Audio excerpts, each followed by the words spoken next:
오늘 묵상할 말씀은 누가복음 1장 1절에서 25절, 우리 중에 이루어진 사실에 대하여. 오늘은 시온의 영광이 빛나는 아침입니다.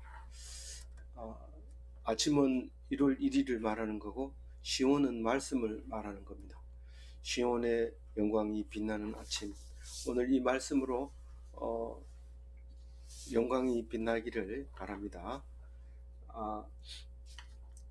사실은 그 1절, 2절 끝에 우리에서 사람까지가 한 단어입니다. 그러니까 수식어가 사람을 수식하기 위해서 우리에서부터 던까지가 사람을 수식하고 있습니다. 무슨 우리냐? 우리 중에 이루어진 사실에 대하여. 이건 예수 그리스도에 대한 사실을 말하고 있는 거죠. 예수 그리스도가 언제 태어났고 어떻게 고난을 당하고 어떻게 죽었고 어떻게 다시 살아났는지, 그리고 그 살아난 뒤에 또 그 사람들이 어떻게 믿게 되었고 그 사람들이 어떻게 교회를 세우게 되었고 그래서 성도라는 이름을 붙이게 되었는지, 그 이야기를 에 대하여 내가 쓰고 싶은데, 처음부터 쓴 사람이 있다. 처음부터 붓을 든 사람이 있다 이 말이죠. 처음부터 붓을 든 사람이 있는데, 처음부터 무슨 붓을 들었냐면 목격자와 말씀에 일꾼 된 자들이 전해준 말을 그대로 붓을 든 사람이 있다, 그렇게 얘기를 하고 있습니다.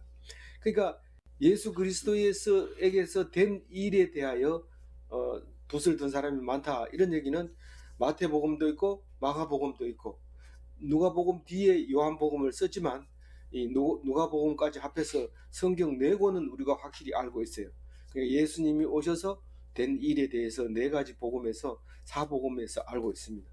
사실 많이 있다는 거예요. 이거 4복음 말고도 많이 있다는 것을 누가가 지금 말하고 있습니다. 누가는 누굽니까? 누가인가 이렇게 말할 수 있는데, 이 바울의 동력자입니다. 바울의 동력자고 바울의 서신서에도 나오고, 그 누가는 이 누가복음만 쓴 게 아니라 사도행전을 썼기 때문에 사도행전에 자기 이름이 나오지는 않지만 우리라는 단어가 나옵니다. 그래서 우리가 어떻게 했는지, 그게 누가가 어떻게 했는지 알 수 있게 됩니다. 그리고 빌립보를 아주 귀하게 여기고 유럽에서 1등 가는 성읍이다 이렇게 얘기함으로써, 첫째 성읍이다 이렇게 말함으로써 아마 빌립보 사람이 아니었겠는가. 유대인은 확실히 아닙니다. 이방 사람으로 취급합니다. 그런데 이 누가는 그 의사로서 사도 바울이 이 질병을 가지고 있었는데 그것을 도와주는 주치의가 아니었겠는가. 그래서 감옥에서도 끝까지 남아 있게 되고, 사도 바울이 순교당한 뒤에도 오랫동안 있다가 죽게 되는 그런 걸로 우리가 알 수 있습니다. 그런데 이 상당히 공부를, 지금도 의사가 되려면 공부를 많이 해야 되지만 많이 한 것 같아요. 그래서 이 문체가 아주 아름답고 잘 쓰여져 있던 거예요. 그래서 아주 극찬합니다. 누가의 글에 대해서는. 그 극찬을 하는 사람이 많은데, 사도행전과 누가복음을 2개를 합하면 신약 성경의 4분의 1이 분량이 글자 수로 따져서 그만큼 된다는 거예요. 그러니까 사도 바울 말고 이러면 누가 이렇게 말할 정도로 우리에게 주는 메시지가 많다는 거예요. 그 사복음서 중에서도 이 누가복음은 공간복음이라 해서 마태, 마가, 누가는 공간복음이라고 해요. 같은 입장에서 썼다. 요한복음만 따로 이제 자기는 별도로 영적인 것만 썼다 이렇게 우리가 보고 있는데, 공간복음 중에서도 가장 길게 쓰고 자세하게 쓰고 물론 다른 복음에 마태 마가에 있는 것이 빠진 부분도 있지만 어쨌든 분량이 많고 안 나온 게 나오기도 하고 이제 그렇습니다.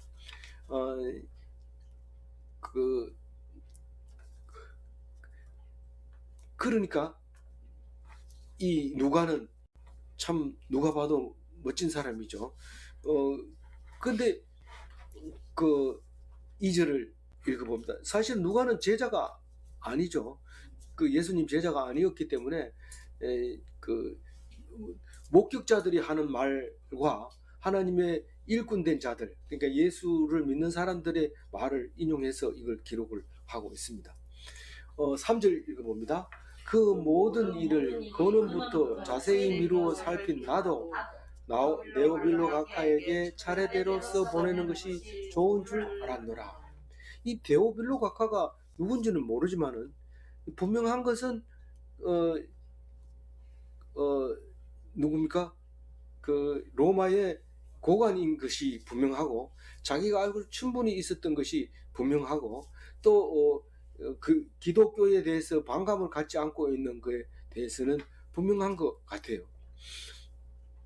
그리고 누가복음뿐만 아니라 사도행전에도 먼저 쓴 편지, 먼저 쓴 글에 이렇게 얘기함으로써 데오빌로 각하에게 2번 썼는데, 그래서 누가복음 다음에 사도행전인데 누가복음을 누가전서, 사도행전을 누가후서 뭐 이렇게 말하기도 합니다. 어쨌든 이 모든 일의 근원부터 자세히 살핀 나도 그 복음을 기록을 하기 위해서 근원부터 자기가 연구를 했어요. 연구를 해서 이게 무슨 말이냐, 진짜 태어날 때 이렇게 태어났느냐, 진짜 태어날 때 기적을 일으킬 때 이런 기적을 일으켰냐, 진짜 죽을 때 이렇게 죽었냐, 진짜 다시 살아났냐, 그리고 우리 중에 살아 계시냐, 이거를 자세히 연구를 해서 데오빌로 각하에게 편지를 보내야 되겠다. 이건 뭐 나라 일을 맡아서 일하느라고 이런 걸 자세히 알아볼 줄도 모르는데 내가 이렇게 찾아다니면서 연구해가지고 이걸 보내야 되겠다. 사실 남을 위해서 썼는데 그게 성경으로 우리에게 돌아오게 되죠. 사실 누가는 자기는 다 들어서 알고 있고 연구해서 알지만 이걸 그냥 놔두면 안 됩니다. 전해야 됩니다. 자꾸 전해야 되다 보면 그 전한 것이 어떤 사람은 그것을 고의 간직하고 있다가 나중에 이 사람은 이런 얘기를 하더라 이러면 다른 사람은 그 연구 안 해도 되잖아요. 우리 주석이 얼마나 많은 도움을 준지 모릅니다. 비록 그게 뭐 주석이 제대로 됐냐, 완성됐냐, 어떤 주석은 구약만 주석을 달아놓은 주석이 있고 어떤 주석은 신약만 적어놓은 게 있고 어떤 주석은 또 복음서 주석만 있어요. 어떤 주석은 뭐 선지서 주석만 있는 사람도 있고 자기가 다 못합니다. 성경 66권에 대해서 다 못하는데 그럼에도 불구하고 많은 사람들이 성경 읽다가 탁 찾아보면 이 말이구나. 그리고 또 아닌 것도 있어요. 사실은 자기 생각이 마음에 안 들고 이건 엉터리로 했다 이렇게 생각이 들 때가 있는데 비난하면 안 되죠. 그 사람은 그 사람 입장으로 쓰지 글을 쓰면서 거짓말을 쓰는 사람이 누가 있어요. 그런 사람은 없습니다. 그래서 우리는 여러 각도에서도 볼 수 있구나 이렇게 생각하면서 굉장히 도움이 되죠. 써놓으면 나 혼자 좋아가지고 막 이러지 말고 이렇게 적어놓고 또 나누고 또 편지도 쓰고 전도의 편지도 쓰고 이래야지 나중에 내 이름 기억해도 이러지 말고 그 편지 썼으면 남아있으면 다행이고 안 남아있으면 그만이고 뭐 우리는 예수님이 원래 이거 남아있을 줄 생각도 안 했어요. 그랬으면 예수님도 일기를 많이 썼겠죠. 예수님 일기는 일절 없습니다. 오직 딴 사람이 그것을 썼을 뿐이지. 그럼에도 불구하고 남아있기 때문에 너무 거기에 이건 꼭 써놔야 안 사람이 안다, 이건 내 혼자 알았다 이렇게 애를 안 써도 돼요. 그냥 생각나는 대로 전도하다 보면 그게 사람의 감동을 주고 참 네가 이 세상에 없어서는 안 될 사람이다 이렇게 평가를 받는 거죠. 나지 않은만 못하다 이렇게 하면 아무리 자기가 없으면 예수님이 십자가를 못 진다 하더라도 그런 말을 들으면 그건 진짜 나지 않은 게 더 나아요. 내가 예수님이 십자가를 진다면 누군가 해야 될 거 아니야, 내가 할게 이러면서 예수님 팔아먹고 이러지 마세요. 그건 그렇게 하는 게 아닌 거예요. 그거는 예수님은 두 번 못 박는 겁니다. 그건 안 됩니다. 그래서 이제 4절 읽어볼까요? 이에 각하가 알고 있는 말을 확실하게 뭐 이게 뭐 초등학생들 한테 뭐 니 모르지 이러면서 처음부터 가르쳐 주는 게 아니라 원래 알고 있는 걸 내가 원래 우리가 이렇게 알고 있잖아요. 그런데 우리가 가보니까 그게 맞더라고요. 이렇게 쓴 거예요. 아시겠어요? 이 다 알고 있는 거예요. 그래서 우리가 설교할 때 이렇게 들어보면 막 새로운 걸 막 얘기하고 싶어서 열심히 준비해 오면 그건 설교는 아닙니다. 그건 가르치는 거지 설교 아닙니다. 물론 교자에 가르칠 교자가 들어가긴 하지만은 가르치는 게 아니라 성경 말씀이 생각나게 해주는 거예요. 이게 성경을 읽기는 읽은데 이게 무슨 말인지 생각이 안 난다. 그걸 도와주는 거죠. 그러니까 맞다. 그거를 내가 왜 뭘 했을까? 이렇게 했을 때 이게 제대로 된 묵상이고 제대로 된 설교죠. 거기서 막 가르치고 이러면 바울입니까? 무슨 신학을 새로 씁니까? 그럴 필요 없어요. 이미 다 해난 거를 읽어보고 확실하게 알려주고 생각나게 하면 되는 거예요. 그게 4절이 각하가 알고 있는 바를 더 확실하게 하려 함이로라.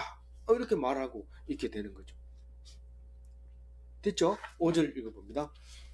유대와 헤롯 때에 아비야 반열에 제사장 한 사람이 있었으니 이름은 사가랴요 그의 아들은 아론의 자손이니 이름은 엘리사벳이라. 이제 예수님에 대해서 쓰기 시작한 거예요. 예수님에 대해서. 근데 예수님에 대해서 딱 쓰려고 하면 시작을 어디부터 해야 될까? 태몽 꿈을 꾼 것부터 해야 되느냐? 출산할 때부터 해야 되느냐? 어떤 성경은 세례 받을 때부터 시작해서 쓰는 게 있고, 어떤 사람은 족보부터 시작해서 쓰는 사람이 있고, 어떤 사람은 각자 다르게 이렇게 쓰는데, 이 어떤 마태복음은 족보부터 시작하잖아요. 근데 누가복음은 세례 받고 나서 족보를 씁니다. 근데 마태복음 족보하고 다른 족보를 쓰고 있죠. 자기가 자세히 연구해 보니까 그렇더라는 거죠. 그래서 그렇게 기록을 한 거죠. 그래서 우리는 마태복음은 유대인들이 읽으라고 쓴 편지이기 때문에 유대인의 족보를 따지려면 다윗의 후손으로 쓰려면 다윗의 후손은 여태까지 열왕기 역대하를 읽으면서 그 솔로몬 계열로 내려왔다는 걸 알고 있으니까 그걸 얘기를 해야 알아듣기가 쉽고, 이건 이방 사람이 썼으면서 이방 사람에게 보내는 편지니까 이거는 그 유대인의 족보하고 관계없이 유대인이 죽인 예수 그리스도에 대해서 기록을 하고 있으니까 다르게 볼 수 있는 거죠. 어쨌거나 이제 예수님에 대해서 얘기를 하려고 하는데 출생부터 쓰겠다 이렇게 생각을 한 거예요. 예수님이 출생하는 것의 배경에는 혼자 그냥 떨렁 낳은 게 아니라 처녀가 임신을 해서 아기를 낳았다는 사실을 알아내게 됐고, 그 다음에 그 처녀가 뭐 우연히 길 가다가 턱 생긴 게 아니라 천사를 만나서 아기를 낳을 것이다 반드시 말을 합니다. 하나님이 일을 할 때는 그냥 떨거덕 하는 게 아니고 반드시 말을 하고 했는데 그걸 모르고 일을 당한 뒤에 가만히 생각해 보면 그때 말했구나 그렇게 알게 됩니다. 항상 그렇게 돼 있어요. 반드시 말씀하시고 이루시는데 수태고지를 하는 장면이 나옵니다. 근데 이게 뭐 꿈꾸는 얘기 같은 거기 때문에 그거 가지고는 사람들이 잘 안 믿으니까, 그럼 예수님이 태어나기 위해서는 어떤 준비가 있었냐면 예언자가 있어야 돼요. 그런데 예언자는 400년 동안 한 번도 오지를 않았어요. 한 번도 오지 않다가 갑자기 예수님이 나타났다 이러면 그거 거짓말일 수 있고 사이비일 수가 있기 때문에 그거 가지고 안 된다. 누가는 딱 생각한 거죠. 그럼 자세히 보니까 사촌이 임신을 한 거예요. 사촌이 먼저 6개월 전에 임신을 합니다. 그게 이제 세례 요한이죠. 임신을 하는데 특별하게 임신합니다. 늙은 할아버지 할머니한테서 아기가 임신을 하게 됩니다. 근데 그 아버지 이름이 뭐예요? 사가라예요. 사가라인데 나이가 많아가지고 이제는 뭐 아내도 이제 생리가 끊어지고 남자도 구실을 못하고 뭐 그런 상황에서 하나님이 딱 찾아와가지고 네가 기도한 걸 내가 들었다. 내가 그걸 이루어주겠다. 그래서 임신을 딱 해주고 6개월 뒤에 예수님이 임신을 딱 합니다. 그런데 그걸 알아보는 게 임신하자마자 요한이 알아봅니다. 그래서 30년 동안 쭉 지나다가 목수 아들은 목수하고 제사장 아들은 성전에서 성경 공부하고 이따가 30년 뒤에가 아니고 세례 요한은 어릴 때부터 성전에서 자라지만 말씀에 충실하면서 그 광야에서 그렇게 공부를 하고 사람들과 떨어져서 열심히 하나님을 섬겼던 거죠. 근데 이게 알고 봤더니 마지막 선지자예요. 선지자라는 것은 예수님이 오실 것을 예언하시는 분들인데 이 요한이 예수님 오을 선포를 하죠. 그래서 마지막 선지자 누구냐? 이러면 정답 세례 요한 이렇게 써야 돼요. 근데 시험을 안 치니까 몰라도 되지만 그래서 시험을 안 치니까 잘 아는지 모르는지 우리는 알 수 없어요. 그래도 그거를 시험을 안 치는 이유가 뭐예요? 사람을 평가하지 마라. 시험 점수 가지고 평가하지 마라. 그래서 시험을 안 치는 거지. 원래는 쳐야죠. 그렇게 공부하고 목이 닳도록 얘기했는데 못 알아들으면 안 되니까 뽑아가지고 집사 뽑을 때 그 명단 보고 주고 이래야 되는데 그렇게 안 하고 그거 물어보면 안 된다. 그래서 안 물어봅니다. 시험 안 치자. 실제로 신앙하고는 별로 도움이 안 되지만 그래도 알면 훨씬 은혜가 돼요. 훨씬. 알겠어요? 그래서 공부를 해야 되는데 이제 지금 5절 얘기는 누구 얘기하려고 그래요? 세례 요한 얘기하려고 그래요. 세례 요한하고 세례 요한을 딱 만들어 놓고 그리고 예수님이 오면 그렇게 붙이면 됩니다. 이 매천동 매천로 17길 37-4번지로 가르쳐 줘도 지도가 없으니 못 찾아가는 거예요. 그래서 어디 있는데 매천동에 있어. 매천동 네 아는 데가 어디인데 내가 우리 집 가르쳐 줄게. 네 아는 데를 말해라. 매천 시장역 안다. 그럼 매천 시장역에서 서쪽으로 750 750m 오면은 거기 유치원이 있을 텐데 거기서 한 200m 올라오면 있다. 그래도 못 찾아와요. 그래도 못 찾아. 그래서 반드시 이 무슨 빌라? 건호 빌라를 딱 가르쳐 주면 건호 빌라는 두 동이 있기 때문에 반듯하기 때문에 누구한테 물어도 딱 가르쳐 주고 그럼 건호 빌라 앞에 딱 오면 되는데 건호 빌라를 지금 만들고 있어요. 여기서 지금 건호 빌라를 만들어 놓고 거기를 기준으로 해서 예수님이 오시는 모습을 줍니다. 우리가 무슨 구멍을 뚫으려면은 그 옆에 큰 구멍을 뚫으려면 작은 기준점이 하나 있어야 되는데 드릴로 작은 구멍을 뚫어서 기계를 고정시키고 큰 구멍을 뚫는 모습을 보게 됩니다. 처음부터 큰 구멍을 뚫으려면 이리 뛰고 저리 뛰고 사람 큰 기계가 돌아가면서 다치게 할 수 있기 때문에 반드시 작은 구멍을 뚫고 큰 구멍을 이렇게 뚫는데 그 오늘 작은 구멍을 뚫는 이야기가 나옵니다. 언제 이야기냐면 유대 때 유대 왕 헤롯 때에 이 헤롯은 이제 나중에 이제 그 세 번째 성전을 짓죠. 첫 번째 솔로몬 성전, 그 다음에 스룹바벨 성전, 또 예, 그 환상으로 짓는 성전이 또 있죠. 그렇지만 그거는 지어지지 않았으니까 이제 환상으로는 그림이 그려져 있지만 실제로 짓지 못했는. 그 두 번째가 이제 스룹바벨 성전이고 세 번째가 헤롯 성전인데 이 헤롯 성전이 지금 예수님 태어날 때도 계속 짓고 있었어요. 그리고 예수님 30살이 될 때까지도 짓고 있었고 그 죽고 난 뒤에도 한참 있다가 완성을 시킵니다. 그 정도로 헤롯 성전을 오래 지은 거는 그 이유가 뭐예요? 유대 사람들에게 인기를 얻으려고 그걸 계속 더 좋고 더 좋게 더 좋게 설계도를 바꿔가면서 자꾸 짓다가 다 짓고 나서 얼마 안 돼서 막바로 로마가 파괴를 하게 되죠. 그 헤롯 때에 아비야 반열의 제사장, 아비야는 그 다윗이 세운 24반열 중에 한 반열이죠. 그 반열 중에 쭉 그 자식들이 제사장이 되면서 한 사람 중에 사가랴라는 사람이 있었는데 그 사람이 나이가 많고 아내가 나이가 많고 그리고 여기 그 아내도 아론 자손의 후손이었어요. 아론 자손의 후손. 이 제사장이 되려면 아론 자손의 후손이 돼야 되는데 이 사람도 여자도 아론 자손의 였다. 이렇게 이제 기술을 하고 있어요. 뭐 이 성경 보고 우리는 다른 피를 섞으면 안 된다. 우리 아버지가 훌륭하기 때문에 그 후손들은 다 아버지 성을 순종을 만들어야 된다. 이러고 건친상간 이런 거 하면 그건 안 되는 거예요. 그거는 아주 멸망의 길을 가게 돼요.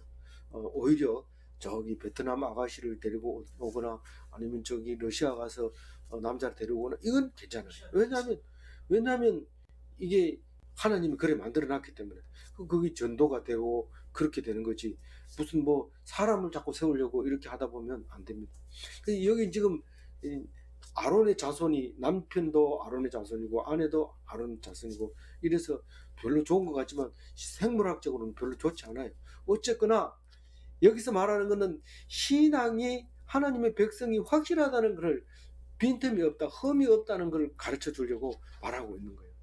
그 아내 이름이 뭐예요? 엘리사벳인데 이 두 사람은 하나님 앞에 의인이다. 뭘 보고 알아요? 늙어 가지고 아기를 낳는 건 의인인지 알아요. 또 그렇지만 뭐예요? 흠이 없어요. 흠이 없다는 건 뭐가 흠이 없다는 거예요? 모든 계명과 규례가 잘 지키면 그걸 흠이 없다고 그래요. 그럼 절대로 죽지 않는다고 말하고 있어요. 법을 지키면 흠이 없고 흠이 없으면 죽지 않는다. 죽는 이유는 죄를 지어서 그런데 죄가 어디서 나오냐면 율법에서 나오는 거예요. 율법 때문에 우리가 죽는다는 거예요. 율법이 없었으면 우리가 살았을 거 아니냐? 절대로 율법이 없으면 은혜를 받지 못하죠. 율법을 만들어 놓자마자 적용을 하는데 안 죽입니다. 안식일을 어겨도 안 죽입니다. 모세가 그걸 모르고 한 사람 죽였다가 고라 자손한테 시급하잖아요. 모세가. 그러니까 처음으로 안식일 안 지켰다고 죽인 게 모세가 한 사람이 있었고 그 이후는 없었어요. 이 아브라함도 네 아들을 바쳐라 이러니까 이삭을, 하나밖에 없는 이삭을 가서 칼로 죽이려고 했는데 안 죽이잖아요. 하나님이 예물을 벌써 준비를 해가지고 다 잡을 수 있도록 해놨잖아요. 그게 하나님하고 대화를 안 하면요, 그 옆에 양을 두고도 자기 아들을 죽입니다. 그러니까 하나님하고 소통을 해야 준비된 그 양을 아들 대신에 바칠 수 있는 거지, 하나님하고 소통을 안 하니까 뭐 아들만 붙들고 울다가 아들 죽여버리고 이랬는데 그런 하나님이 아닙니다. 아무리 율법이 힘들고 어려워도 다 용서해주고 가려주시고 덮어주시는 게 하나님이라는 것을 성경을 통해서 알고 나서 통곡을 하죠. 내가 그걸 모르고 안 지키면 죽는 줄 알고 안 지키고 나서는 뭐 하나님이 떠났습니다. 이런데 그게 아니고 그걸 알 때 네가 산다. 그 가룟 유다도 그걸 끝까지 몰라가지고 죽는 거죠. 예수님 팔았다고 해서 절대로 자살할 필요 없어요. 뻔뻔스러워야 돼요. 자기를 죽이면 나도 예수님 닮아서 이렇게 죽는다 이러면서 죽으면 예수님 1번, 가룟 유다 2번 이렇게 될 텐데 모르니까 죽어가지고 나지 않는 것만 못한 인간이 돼버린 거죠. 우리는 믿음이 얼마나 중요하다는 걸 우리는 성경을 보면 아는데도 믿음이 잘 안 가요. 그래서 믿음 주세요 이렇게 기도해야 되지, 자기 노력으로 믿음을 줄 알고 있는데 선물이에요. 하나님 안 주면 못 받는 게 믿음이에요. 7절 읽어봅니다. 엘리사벳이 잉태를 못함으로 그들이 자식이 없고 두 사람이 나이가 많더라. 이게 왜 이런 얘기를 하면 불가능한 가운데 하나님이 주셨다는 것을 말씀하려고 합니다. 뭐 젊었을 때도 이렇게 씁니까? 젊었을 때는 그렇게 쓰기보다는 동정녀에게, 이 남자를 모르는 여자에게 태어난다, 뭐 이런 게 더 안 낫겠나? 설정이 우리는 그렇게 돼 있는 거예요. 이것은 나이 많은 사람이 도저히 못 낳는데 낳았다 하는 거고, 예수님은 남자를 모르는 여자가 낳았다 이렇게 함으로써 우리에게는 더 이상 그 사람이 신이 맞느냐 사람이 맞느냐 이렇게 해서 논란에서 빼려고 하는데, 그래도 머리 나쁜 사람은 맨날 예수님이 진짜 맞나 뭐 이러고 막, 그 재밌는 얘기 많아요. 예수님이 뭐 동정녀에서 태어나든지 뭐 혼자 나와서 태어나든지 네가 무슨 관습을 하냐, 네가 네 보고 너하고는 관계 없지 않느냐 이래가지고 목사들끼리 싸우기도 하고 막 그렇게 하는데 그렇게 하지 마세요. 싸우지 말고 그냥 있는 대로 그냥 읽으면 돼요. 그것을 믿으면 의인이고 자꾸 따지면은 그건 보통 사람 뭐 따진다고 해서 나쁜 건 아니에요. 나쁜 건 아니지만 그는 믿음이 그리스도인이 아닌 사람 이렇게 점잖게 해야 되지. 그는 인간도 아니야. 뭐 대화하지 마. 그건 믿음이 없어. 이러면서 이렇게 하지 말고 그래 너들끼리 싸워도 되지만 안 싸우면 더 좋겠다. 요 정도만 해야 돼요. 이 오늘 또 천사장 나오지만 천사장도 그런 얘기를 해요. 천사장은 막 저주할 수도 있어요. 능력이. 그런데 절대로 그걸 안 하고 하나님이 너를 꾸짖기를 원하노라. 이 정도를 해야 돼요. 우리는 그걸 닮아야 되지. 불을 켜고 내가 아니면 이 사람들 버릇 못 고쳐. 내가 어떻게든지 이렇게 해놔야지. 다음부터 안 그러지. 이러면서 이리 나와봐. 내가 그냥 안 둘 거야. 이러면서 정의의 이름으로 뭡니까? 세일러맨은 뭐죠? 그렇게 하는 거 있잖아요. 그렇게 할 필요 없어요. 그거는 만화니까 그렇게 하는 거예요. 8절 읽어봅니다. 마침 사가랴가 그의 반열대로 차례대로 하나님 앞에서 제사장의 직무를 했으니. 네. 이 반열이 있어서 이번에는 여기서 하고 이번에는 여기서 하고 이렇게 반열대로 이렇게 자라도 돌아가면서 잡니다. 물론 이제 여기 이제 반열에 와가지고는 이제 제비를 뽑아서 들어갑니다. 반열이 한 사람만 뽑으면 되거든요. 한 사람만 뽑아서 성소에 들어가면 되지. 다 한꺼번에 우르르 들어갔다가 우르르 나오고 이런 거 우리 반열이니까 다 들어가자 이러고 이렇게 할 수 없습니다. 제비를 뽑아서 들어가는데 어쨌든 그 반열대로 이제 와가지고 제사장 직무를 쭉 하다가 이제 성소로 들어가려면 제비를 뽑아야 돼요. 그래서 9절에 보면 제사장의 전례를 따라 제비를 뽑아 주의 성전에 들어가고 그 성전에 들어간 사람은 우선 떡을 먼저 이렇게 따뜻한 떡을 이렇게 그 떡상 위에다 올려놓고 식은 떡은 이제 물립니다. 물리고 이제 향단에 가서 이제 향을 피우고 등잔에 가서 등불을 피우고 제가 전부 거꾸로 얘기한 것 같아요. 제일 먼저 불을 켜야 되고 그 다음에 향을 피우고 떡상을 이제 갈아놓고 그리고 거기서 기도하고 이제 나오는 것이 성소까지 가는 거고 1년에 한 번 들어가는 거는 지성소 들어가는 거는 그것도 제비 뽑아가지고 발목에 방울 달아가지고 에봇을 입고 바깥에서 기도하면서 이 사람은 들어갔다가 나와야 되는데 안 나올 수도 있어요. 성경은 안 나올 수도 있기 때문에 혹시 죽거들랑 잡아당겨라 이래가지고 끈을 발목에 메고 들어갑니다. 그래서 밖에 있는 사람은 그 방울 소리가 계속 들으면서 있어야지. 방울 소리가 멈추면 전부 다 뻘떡 일어나가지고 긴장을 하게 되죠. 계속 안 들리면 밖에서 소리 질러보고 안 되면 줄을 잡아당겨서 밖으로 꺼내게 되도록 이렇게 되어 있습니다. 그런데 한 번도 그런 일이 없습니다. 한 번도 하나님께서 그렇게 죽이신 일이 없습니다. 10절이 뭐라고요? 시작. 모든 백성은 분양하는 시간에 밖에서 기도하지. 네. 제사장에 들어가면 그때부터는 긴장합니다. 전부 밖에서 나올 때까지 긴장하고 있다가 그 앞에 번제단 앞에 있는 거죠. 번제단 안에 성소가 있고 성소 안에 지성소가 있는데 그 이제 그 제단 뜰 거기에서 이제 기다리고 있는 거예요. 나올 때까지. 그 기다리고 나오면 이제 우리 그때는 박수는 안 쳤을 거예요. 이 점잖은 사람들이 뭐 박수를 치겠어요. 근데 이제 나오면은 전부 샬롬 하고 이제 제사 지내는 번제 드리는 소고기 삶아 먹고 어떤 사람은 구워 먹고 이렇게 돌아가면서 화목하게 제사 음식을 먹었던 거죠. 그런데 이제 사건이 배경은 그렇고 11절에 이제 예수님하고 잉태하는 게 거의 비슷하게 이렇게 말하고 있어요. 11절 읽어봅니다. 주의 사자가 그에게 나타나 향단 우편에 선지라. 이제 제사장이 이제 그 향을 피우고 떡을 분향하고 기도하는데 향단 옆에 서 있는 이제 그 주의 사자 누구예요? 천사죠. 천사를 딱 보게 되는데 그 사가랴가 딱 보니까 안 놀라겠어요? 깜짝 놀랐죠. 원래 하나님을 보면 죽어요. 근데 하나님의 사자를 보면 살 수 있어요. 그래서 천사 없이는 도저히 하나님과 소통이 안 됐어요. 그래서 이 예수님 시대에는 천사가 있었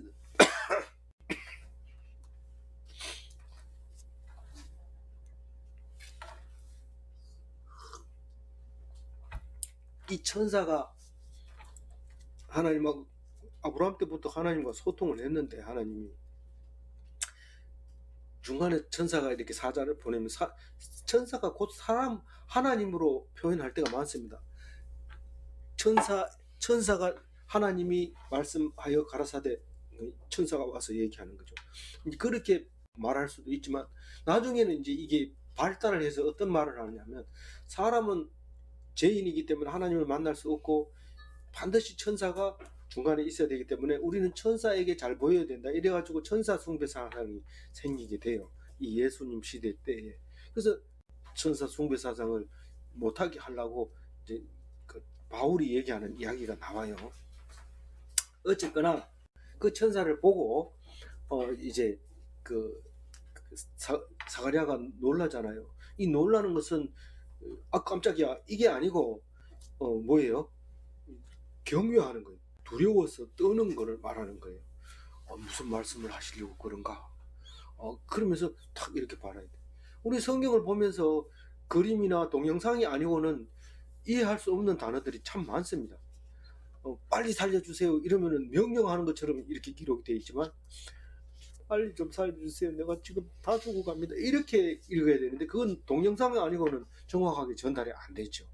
그래서 이렇게 그 말씀 묵상하러 오면 목사가 이렇게 연기를 하잖아요. 제발 좀 살려주세요 이렇게 하면 이게 그 말이구나. 나는 또 성경만 보고 하나님 살려주세요 빨리빨리 살려주세요 이렇게 명령하는 줄 알았더니 그래서 이렇게 같이 해야 되죠. 같이. 이게 놀라워가지고 깜짝 놀라가지고 탁 예의주시하죠. 지금 천사가 무슨 말을 할지 하나님이 무슨 말을 할지 이렇게 딱 바라보고 있는데 천사가 그에게 이르되 사가랴여 무서워하지 말라. 너는 너의 간구함이 들린지라. 네 아내 엘리사벳이 내게 아들을 낳아 주리니 그의 이름을 요한이라 하라. 예수님 수태고지하고 거의 비슷하게 말하고 있어요. 간구함을 들린지라. 근데 그 성모 마리아는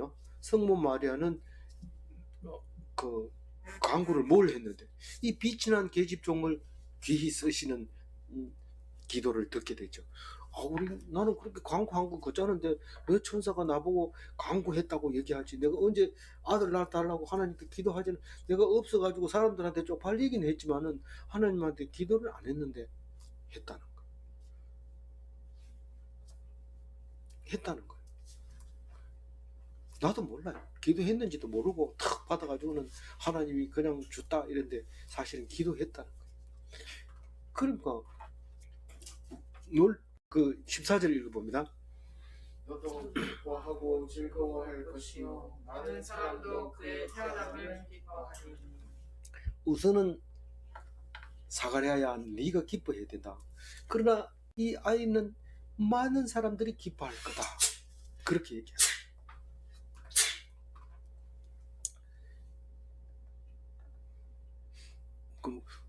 그거 뭐 도대체 딴 사람하고 달라요? 이렇게 물어보면 15절 읽어봅니다.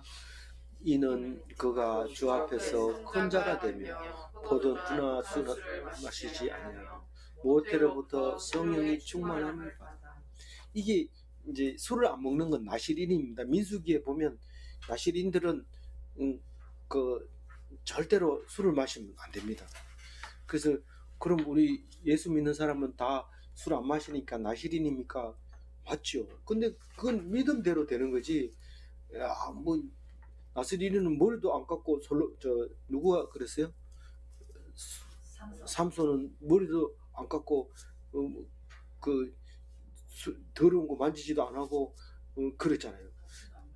술도 안 마시고 그랬는데 이 모태에서부터 성령은 충만함을 받는다. 그래 얘기합니다. 그게 언제 나타나요? 모태에서 성령 충만함. 예수님이 잉태한 것을 확인하려고 여기 사촌을 만나러 딱 오니까 이 뱃속에서 이 요한이면 난리를 피웁니다. 발로 차고 주먹으로 때리면서 주님이 오셨다, 그냥 있으면 안 된다, 이러니까 뭐 이게 6개월 됐는데 이 배가 불룩불룩 발로 막 차고 여기 차다 여기 차다 막 이럽니다.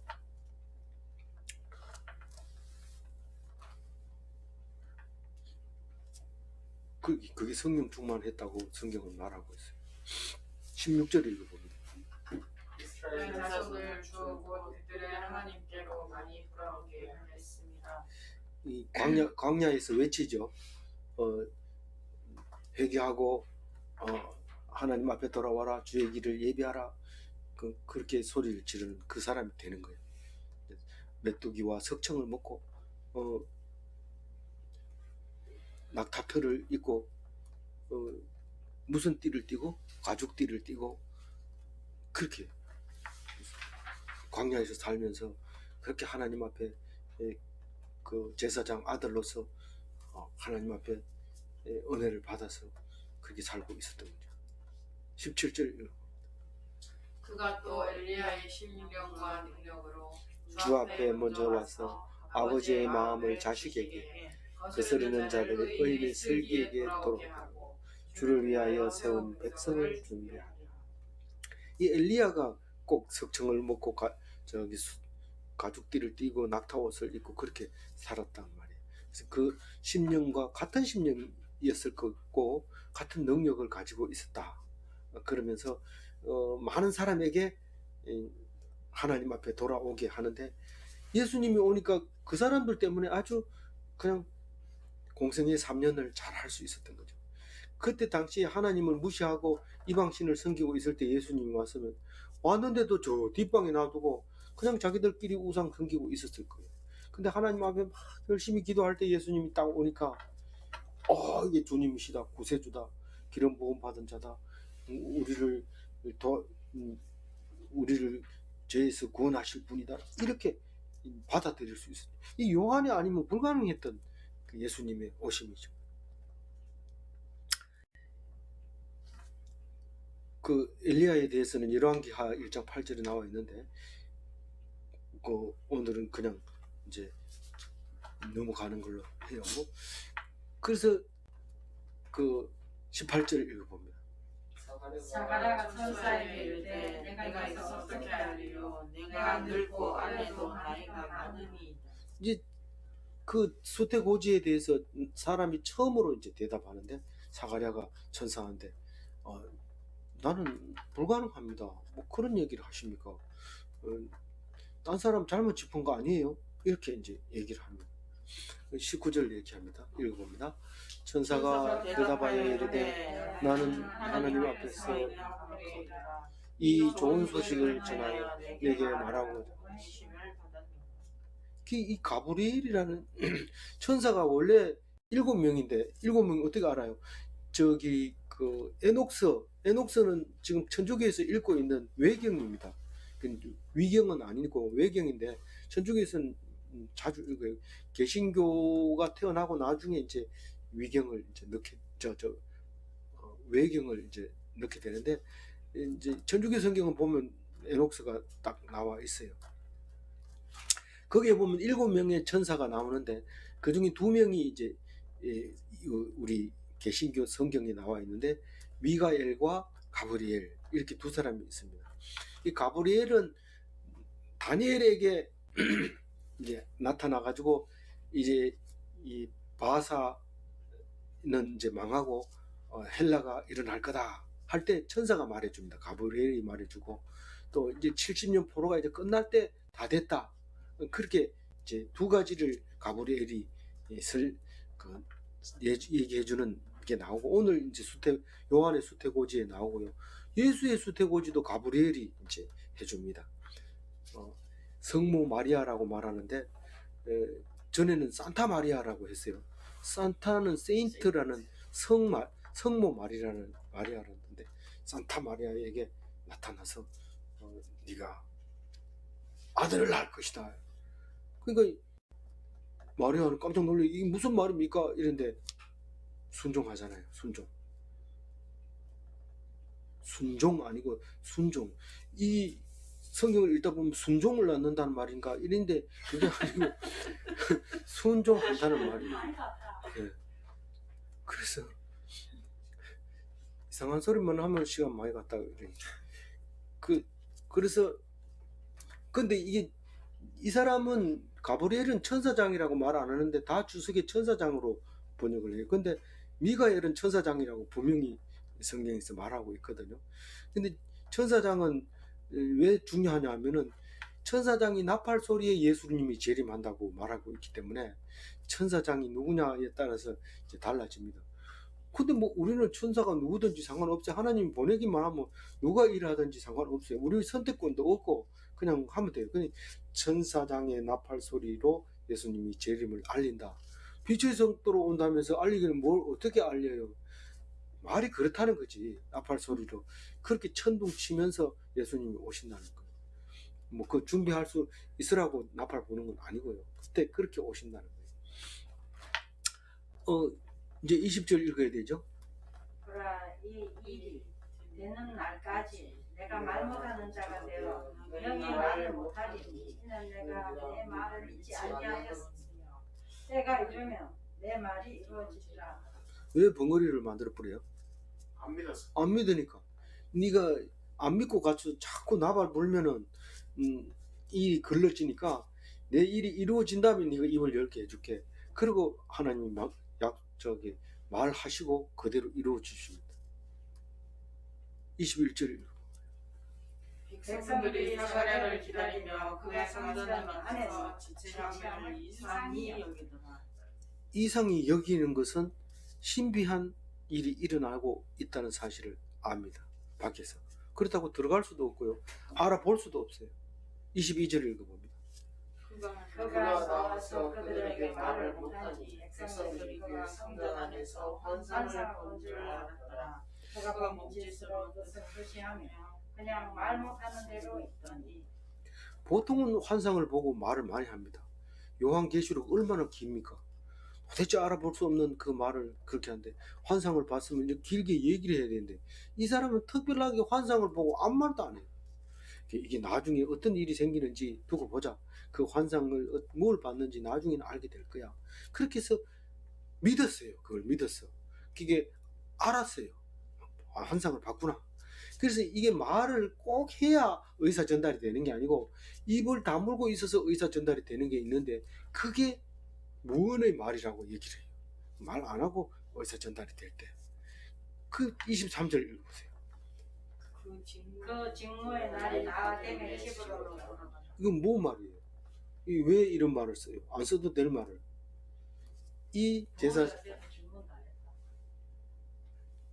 그게 좀 간단하게 얘기해봐요. 그건 읽은 대로 읽으면 안 되고 좀 다르게 얘기해봐요. 23절 천사의 말에 순종했다. 스가랴가 천사의 말에 순종했다고요. 마리아는 순종했어요, 안 했어요? 그 모습을 갖게 하려고 이렇게 짝을 지어서 이렇게 그림을 같이 그려야 되지. 하나를 빼먹고 이러면 그거 가지고 또 싸웁니다. 왜 이건 말을 안 했냐? 아마 불순종했는데 안 적었는 뭐야다 이러고 싸우면 안 되니까 그렇게 쓴 거예요. 24절. 이 후에 그의 아내 엘리사벳이 잉태하고 5달 동안 숨어 있으며 이르되 왜 5달 동안 숨어 있었을까요? 6달째 예수님이 태어나려면 준비를 해야 되니까. 그래서 숨어 있어요. 숨어 있다가 언제 들통이 나요? 예수님이 오는 순간 들통이 납니다. 무슨 사람이 앉아있더니 밥을 많이 먹어서 배가 불룩한 줄 알았더니 배가 막 불룩불룩 막 튀어나오면서 막 소리 지르는 것 같아요. 그때 사람들이 다 알아들었는데 예수님을 보고 그렇게 예수님은 그때 겨우 잉태한 그 상황이죠. 그 얘기가 이제 다음 2장이 아니고 26절에 나오려고 이제 25절에 그 얘기를 하는 거예요. 25절 마지막 절 읽어봅니다. 주께서 나를 돌보시는 날에 사람들 앞에서 내 부끄러움을 없게 하시려고 이렇게 만약에 그 늙은 할머니가 엘리사벳이 머리 허연 할머니가 머리 빗지도 안 하고 허옇게 내려뜨려가 배가 불룩한 사람 나오면 얼마나 우습겠어요. 사람들이 놀래고 이야 나가지고 뭐 언제 세월 보겠다고 이러면서 그렇게 할 텐데, 그게 아니라 주님을 예배하러 왔는데 성령이 임해서 배에서 놀고 있는 것을 딱 보면서 그 기쁨을 보여주려고 이렇게 6달, 5달 동안 숨겼다. 그 얘기를 하고 있는데, 멋있죠. 멋있죠. 정리합니다. 성경 읽기를 율법적으로 읽으면 힘들 수 있어요. 오늘 성경 통독방에서 몇 독 읽으라 했는데 오늘 못 읽었는데 못 올리겠다. 뭐 이렇게 억지로 하면 그렇게 됩니다. 그러나 기쁨으로 읽으면 은혜가 넘치는 게 성경입니다. 그래서 은혜 넘치게 읽을래요? 억지로 읽을래요? 억지로 읽어서는 안 됩니다. 힘듭니다. 예수님의 짐은 가볍습니다. 그래서 예수님을 생각하면서 읽고 또 읽고 이러면은 몇 번 읽었냐? 몇 번 읽은지 몰라. 오늘 막 엄청 많이 읽었어. 마태복음, 요한복음, 누가복음 막 돌아가면서 막 읽었는데 몇 번 읽었다 할까? 이런. 남들 이렇게 보니까 한 번 읽었으면 나도 한 번 반 이렇게 써가지고 이렇게 이제 기쁨으로 이렇게 해 나가야 돼요. 그래서 오늘 말씀으로 기쁜 날 되시기 바랍니다. 네, 기도하겠습니다. 하나님 감사합니다. 예수님을 보내기 전에 세례 요한을 주셔서 요한이 하나님의 주님의 길을 예배하게 해주셔서 감사합니다. 우리는 우연히 된 것 같고 스스로 된 것 같지만 말씀하시고 이루시는 하나님 것을 오늘 말씀을 통해서 알게 해주셔서 감사합니다. 이 말씀 붙잡고 앞으로 우리에게 닥칠 일들이 다 하나님께서 준비하고 예비하고 창세전부터 있었던 것이라는 것을 믿게 하여 주옵소서.